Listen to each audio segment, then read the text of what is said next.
আসসালামু আলাইকুম। সুপ্রিয় শিক্ষার্থীরা, সবাই কেমন আছো? আজকে আমি তোমাদের সামনে আবারও চলে এসেছি নতুন একটি টপিকস নিয়ে। আজকে আমি আলোচনা করব অর্থনীতি প্রথম পত্রের তৃতীয় অধ্যায় উৎপাদন ব্যয় ও আয়। তো গত ক্লাসে অর্থাৎ আমরা লেকচার 1 আমাদের এই তৃতীয় অধ্যায়ের লেকচার 1 আমার শেষ, অর্থাৎ একটা ক্লাস অলরেডি আমি করে ফেলেছি। তো এটা হচ্ছে আমার সেকেন্ড ক্লাস।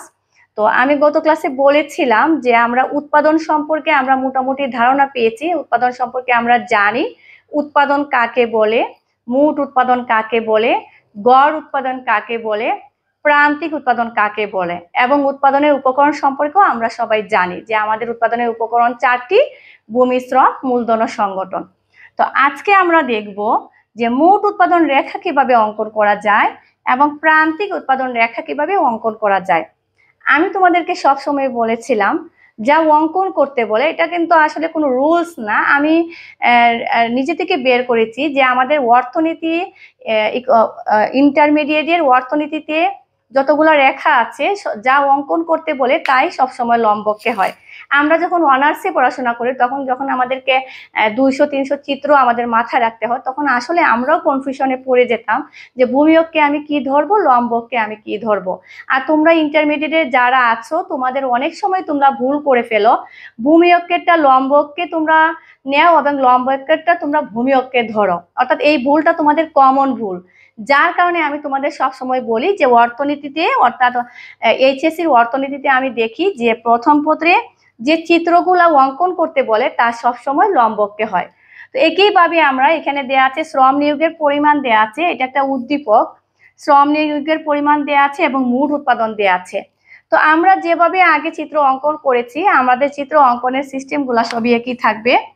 আমি চিত্র অঙ্কনের জন্য দুইটা অক্ষ নিয়েছি, ভূমি অক্ষ, লম্ব অক্ষ।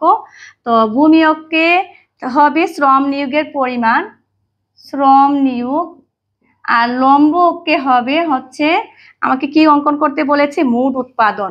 লম্ব অক্ষে মোট উৎপাদন বা টিপি।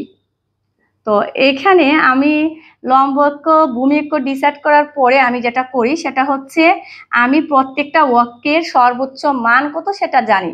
এখানে ভূমি অক্ষের সর্বোচ্চ মান হচ্ছে 4, তাইলে আমরা এক করে গ্যাপ নিতে পারি, 1 2 3 4।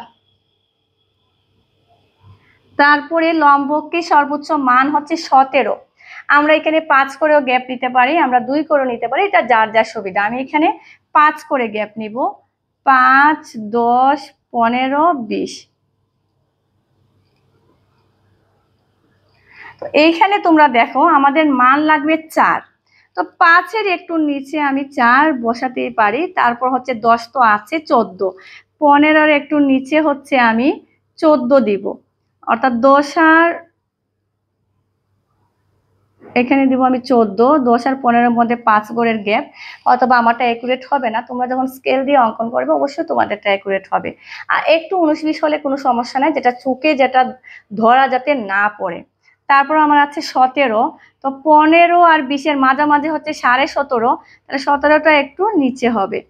তো এইখানে দেখো শ্রম নিয়োগের পরিমাণ যখন 1 তখন হচ্ছে আমার মোট উৎপাদন 4 মণ। শ্রম নিয়োগের পরিমাণ যখন 1 তখন আমার মোট উৎপাদন 4 মণ, এটাকে আমি বিন্দু দিলাম। তারপরে শ্রম নিয়োগের পরিমাণ 2 জন হলে মোট উৎপাদন 10, শ্রম নিয়োগের পরিমাণ 2 হলে মোট উৎপাদন 10, এটাকে দিলাম বি বিন্দু। শ্রম নিয়োগের পরিমাণ 3 হলে মোট উৎপাদন হচ্ছে আমার 14, এটাকে আমি দিলাম সি বিন্দু। তারপরে হচ্ছে শ্রম নিয়োগের পরিমাণ যদি 4 জন হয় তাহলে আমার মোট উৎপাদন 17, এটাকে আমি দিলাম ডি বিন্দু। এখন দেখো এই এ বি সি এবং ডি বিন্দু যোগ করে যে রেখা পাওয়া যায় সেটি হচ্ছে আমার মোট উৎপাদন রেখা বা টোটাল প্রোডাকশন কার্ভ। তো এখানে আমি চিত্রটা আবারও বলি, আমরা চিত্র অঙ্কন করার আগে আমি লম্বকে কি বসাবো বা লম্বকে কি ধরবো, ভূমিয়ককে কি ধরবো সেটা আমি ডিসাইড করি। তো এইখানে আমার শ্রম নিয়োগের পরিমাণটা ভূমিয়ককে হবে, অর্থাৎ আমাকে অঙ্কন করতে বলেছে মোট উৎপাদন রেখা, মোট উৎপাদনটা আমি লম্বকে বসিয়েছি। তারপরে আমি দেখেছি যে শ্রম নিয়োগের পরিমাণের সর্বোচ্চ মান আছে 4, অর্থাৎ 4 জন পর্যন্ত শ্রম নিয়োগ আছে। এখানে 1 2 3 4 আমি বসিয়েছি। এবং আমার লম্বকে মোট উৎপাদনের সর্বোচ্চ মান আছে 17। আমি 5 করে গ্যাপ নিয়েছি এবং পরে আমি রেখাটা যেভাবে এখানে সূচি দেওয়া আছে সূচি অনুযায়ী আমি রেখাটা অঙ্কন করেছি। তো এইখানে আরেকটা ভুল তোমরা যেটা করো, যে তোমরা এই রেখাটা এইখান থেকে শুরু করে দাও, অর্থাৎ আমরা একদম ভূমি অক্ষ শূন্য থেকে শুরু করি, কিন্তু এটা কোনোভাবেই করা যাবে না। রেখাটা একদম শূন্য থেকে ভূমি থেকে শুরু করা মানে হচ্ছে প্রাথমিক মান দুইটাই শূন্য। আদৌকে আমাদের এখানে প্রথমত দুইটা মান শূন্য আছে না, আমরা এখান থেকেও শুরু করতে পারবো না। আমরা এই লম্ব অক্ষ থেকে যদি শুরু করি আমি, তার মানের দ্বারাই ভূমি অক্ষের মান 0, লম্ব অক্ষে কোনো একটা মান আছে। তো আমাদের দুই দিকেই যেহেতু শ্রম নিয়োগ 1 জন, মোট উৎপাদন 4, তার মানে আমি এখান থেকে শুরু করতে পারবো, এটাকে কখনোই এখানে মিলানো যাবে না।